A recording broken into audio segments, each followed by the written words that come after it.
Hello again and welcome to the Yorkshire coast. It's the Bender here. Glenn said something odd the other day. He reckons one of the villages in this video would be vastly improved if they knocked all the houses down. Now that's not a normal thing to say, not even for a Yorkshire lad. But Glenn's not entirely normal. So stick around and all shall be revealed. 2 villages, 1 sweeping coastline, and 1 man with a camera, and a very questionable redevelopment plan.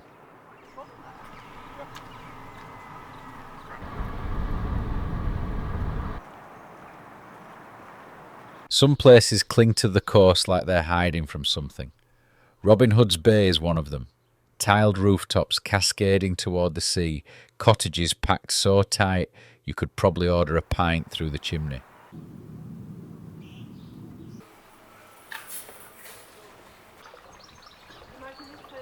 Glenn came here in the name of documentary storytelling, but mostly he came to build leg muscles, because everything in Hoods Bay is uphill, especially on the way back. Once a fishing village, then a smuggler's haven. Now it's a place where walkers, families and people called Janet spend their weekends browsing wind chimes and discussing the price of fudge.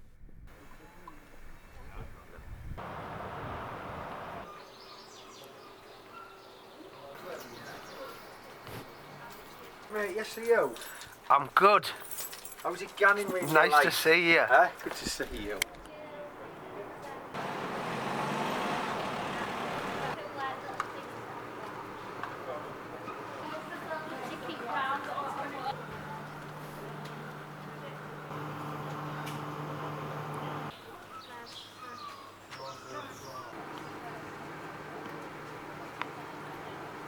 It also inspired the novelist Leo Walmsley, who grew up here and turned the village into Bramblewick in his books. His stories captured the everyday grit and charm of bay life before it became the sort of place where you can buy vegan pasties and a mug that says, "I heart smugglers."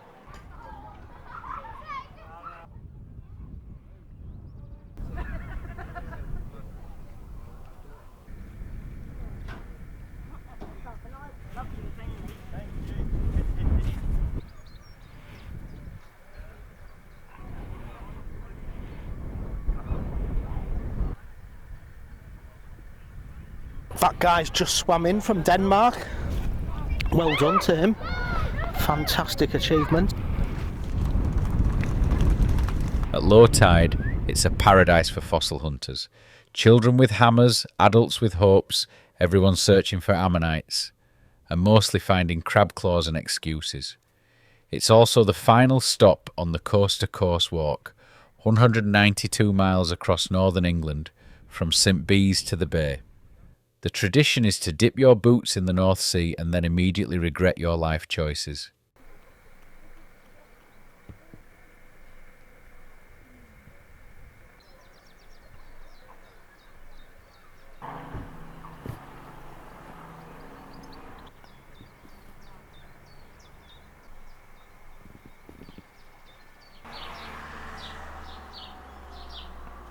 Back down in the village, there is a maze of tiny streets and steps linking all the little cottages together. Glenn says he's been coming here 50 years and on every return always finds something he hasn't seen before, like these whale bones. Have you found them on your visits? More recently, Daniel Day-Lewis filmed his final movie, Phantom Thread, here. A quiet drama about fashion, obsession and probably parking issues. Bay was the place of his last movie. One wonders what happened here to put him off acting for life.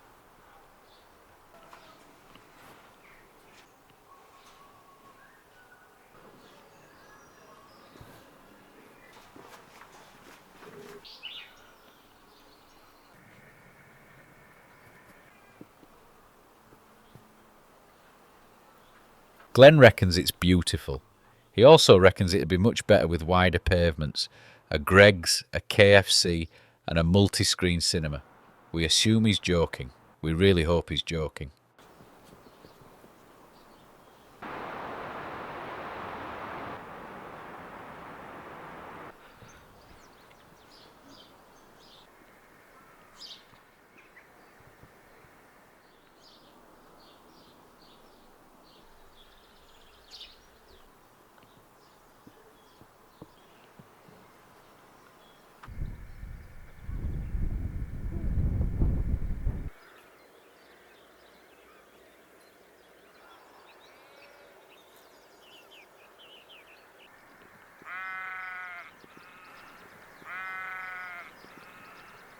And so we leave behind the winding charm of the bay and head up the road to a village that almost was, but mostly wasn't, Ravenscar.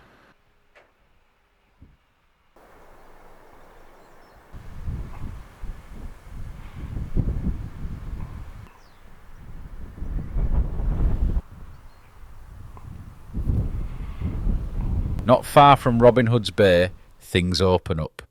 The cottages vanish, the horizon stretches, and the wind begins its full-time job of blowing your face off. This is Ravenscar, quiet, exposed, and utterly stunning. Glenn says it's one of the most scenic places he's ever seen, and for once, we don't disagree.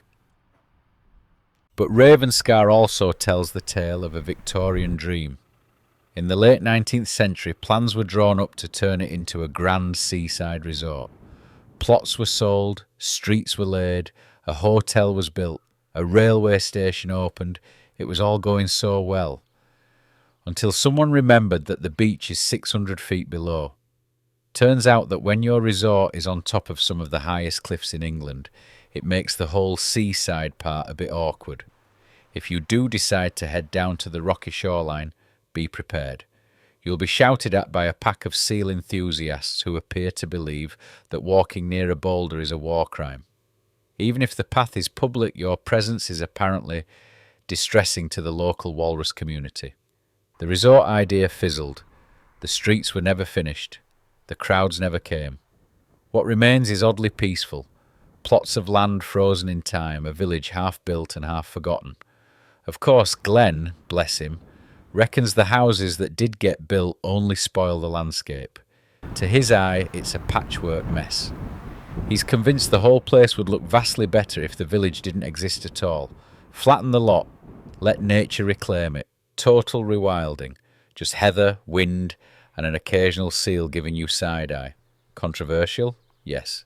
But deeply, unmistakably Glenn.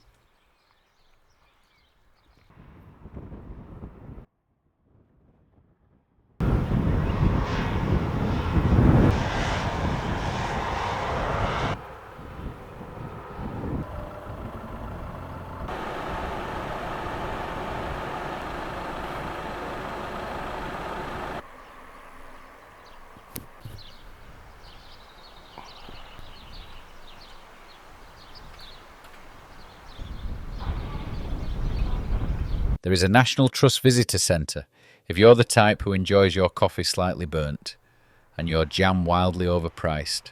Perfect for anyone craving a sense of Britishness delivered via tote bag and teapot. So that's Ravenscar, the seaside resort that forgot the sea.